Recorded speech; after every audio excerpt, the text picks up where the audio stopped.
Trinitas tema krusial dan polemik yang sulit dijabarkan, sekaligus juga jarang diajarkan di gereja-gereja, mungkin karena tidak seragam tentang analogi Trinitas di kalangan orang Kristen, sehingga mungkin jadi jarang diajarkan juga di gereja.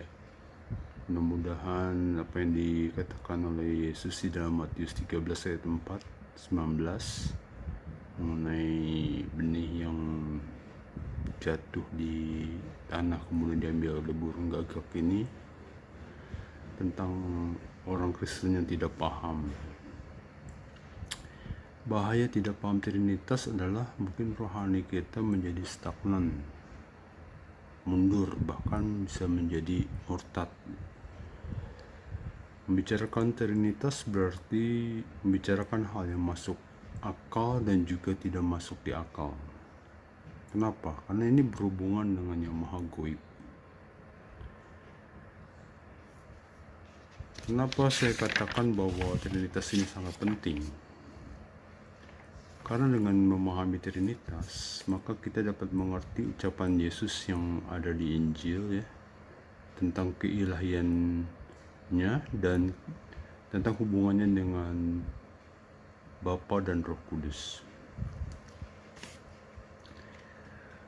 Untuknya ini kita akan menggunakan analogi baru, yaitu analogi tubuh manusia, yang selama ini kita kenal analogi 1 + 1 + 1 sama dengan 1. Namun kelemahan analogi ini ternyata kurang kompleks, ya.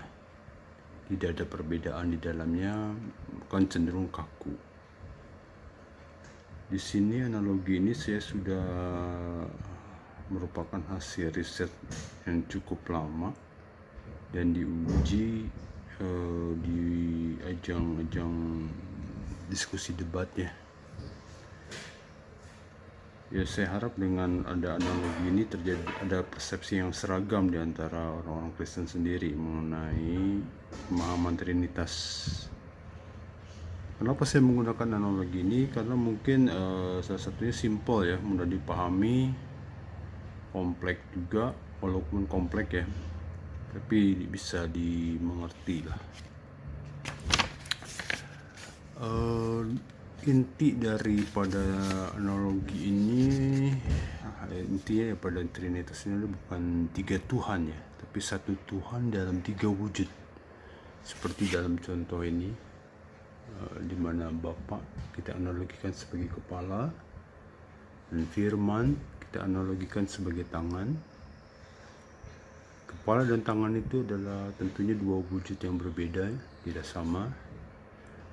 Walaupun berbeda tapi dalam satu tubuh keilahian, ya, satu tubuh roh ilahi.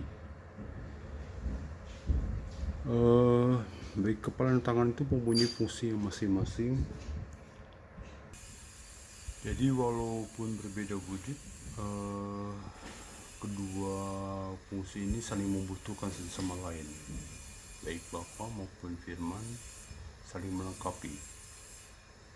Artinya, kalau misalnya dalam analogi tubuh ini, baik kepala membutuhkan tangan, begitupun tangan membutuhkan kepala.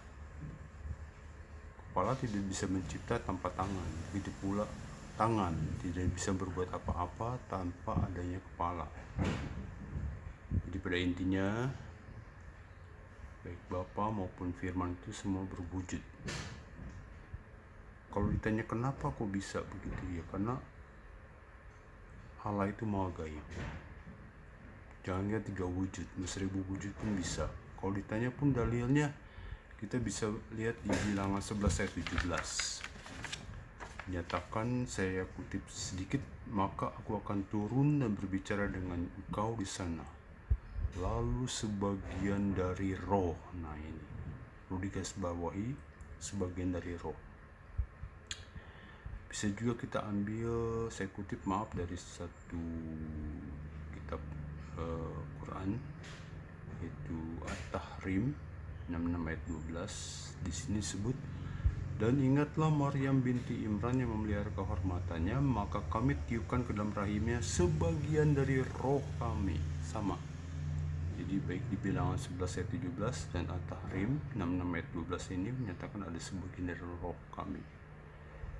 Menyatakan bahwa ada wujud lain yang bagian dari roh yang sedang berfirman itu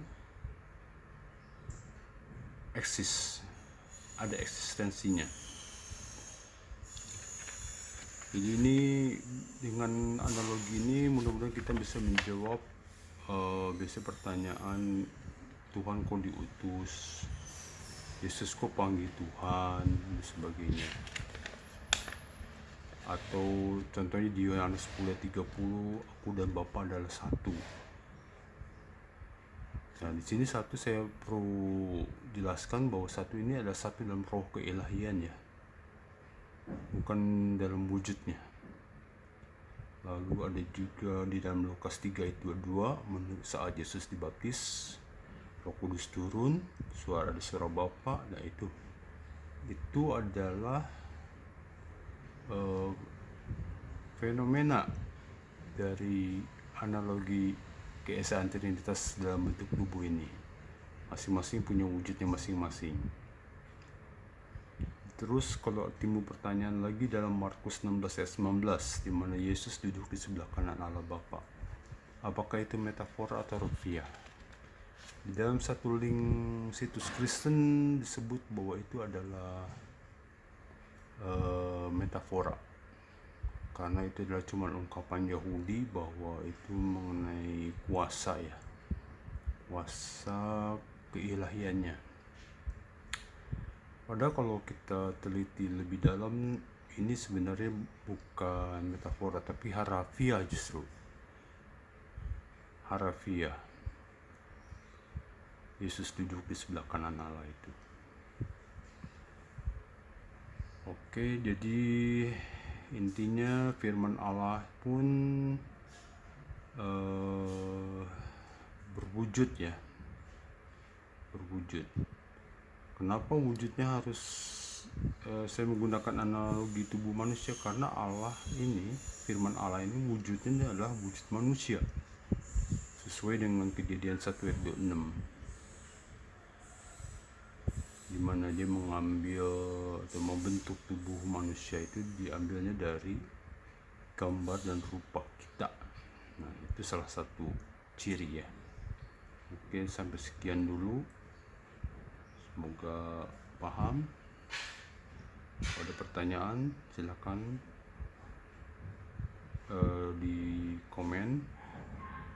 Untuk topik yang berikutnya kita akan bahas mengenai apakah Yesus itu Tuhan.